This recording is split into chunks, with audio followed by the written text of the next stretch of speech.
लोकसभा चुनाव के बाद अनिच्छा से ही सही इंडिया ब्लॉक के घटक दलों को कांग्रेस के प्रति सम्मान दिखाना पड़ा था। राहुल की प्रतिष्ठा और प्रभाव दोनों में ही वृद्धि हुई थी।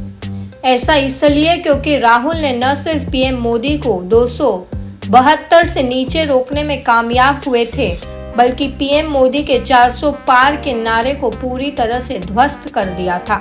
लेकिन मात्र 3 महीने बाद हरियाणा ने बाजी पलट दी।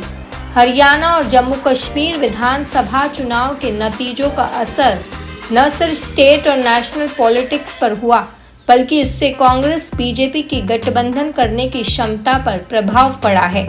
लोकसभा चुनाव के बाद अनिच्छा से ही इंडिया ब्लॉक के घटक दलों को कांग्रेस के प्रति सम्मान दिखाना पड़ा था। राहुल की प्रतिष्ठा और प्रभाव दोनों में ही वृद्धि हुई थी। लेकिन इन नतीजों ने महाराष्ट्र, झारखंड और दिल्ली में कांग्रेस के सहयोगियों को राहुल से सवाल पूछने का मौका दे दिया।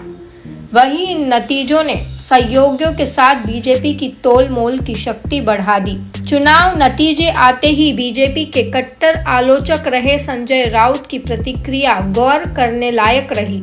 संजय राउत ने कहा कि बीजेपी ने शानदार तरीके से चुनाव लड़ा, बीजेपी ने बेहतरीन चुनाव लड़ा, बीजेपी ने हारी हुई बाजी जीत ली। कांग्रेस की ओर साफ इशारा करते हुए संजय राउत ने कहा कि हम कश्मीर इसलिए जीते क्योंकि इंडिया ब्लॉक ने मिलकर चुनाव लड़ा।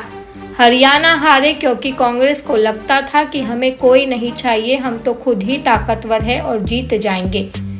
संजय राउत की बातों का मतलब साफ है कि जब महाराष्ट्र विधानसभा चुनाव के लिए सीटों के बंटवारे की बात आएगी तो उद्धव ठाकरे की शिवसेना अपने लिए अधिक से अधिक सीटें मांगेगी और कांग्रेस को उनसे जबरदस्त मोल भाव करना पड़ेगा।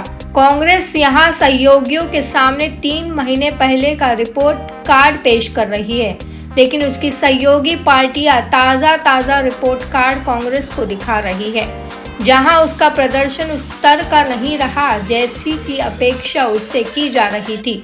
लिहाजा कुछ ही दिन बाद जब कांग्रेस, शिवसेना, यूबीटी और एनसीपी के 7 सीटों के बंटवारे के लिए बैठेगी तो जबरदस्त रस्साकसी तय है। वहीं हरियाणा के नतीजे महाराष्ट्र के संदर्भ में बीजेपी के लिए मोल तोल की शक्ति में इजाफा साबित करने वाले होंगे। यहाँ शिवसेना चाहती है कि चुनाव मौजूदा सीएम एकनाथ शिंदे के नेतृत्व में लड़ा जाए।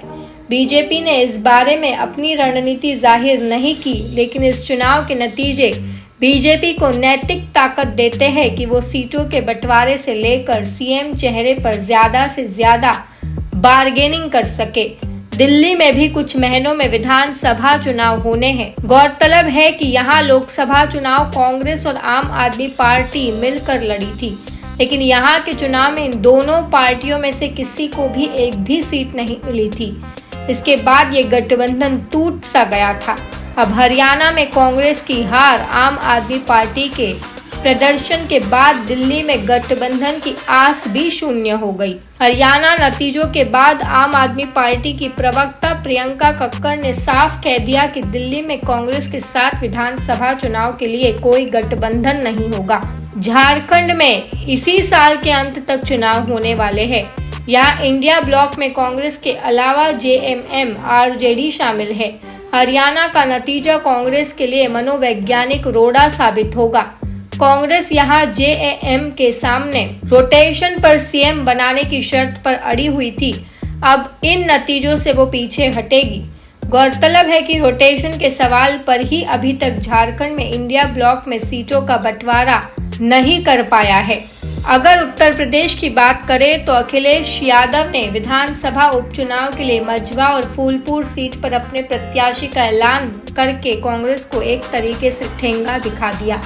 अखिलेश का ये कदम कांग्रेस के हरियाणा हारते ही आया है। कांग्रेस के प्रदेश अध्यक्ष अजय राय अपने बेटे शांतनु राय के लिए मझवा सीट चाह रहे थे, जबकि प्रयागराज से जुड़े फूलपुर सदर की सीट पर कांग्रेस पार्टी बहुत मजबूती से अपनी दावेदारी पेश कर रही थी। अखिलेश यादव ने अपनी पहली लिस्ट में ही इन दोनों सीटों पर कांग्रेस के लिए दरवाजे बंद कर दिए।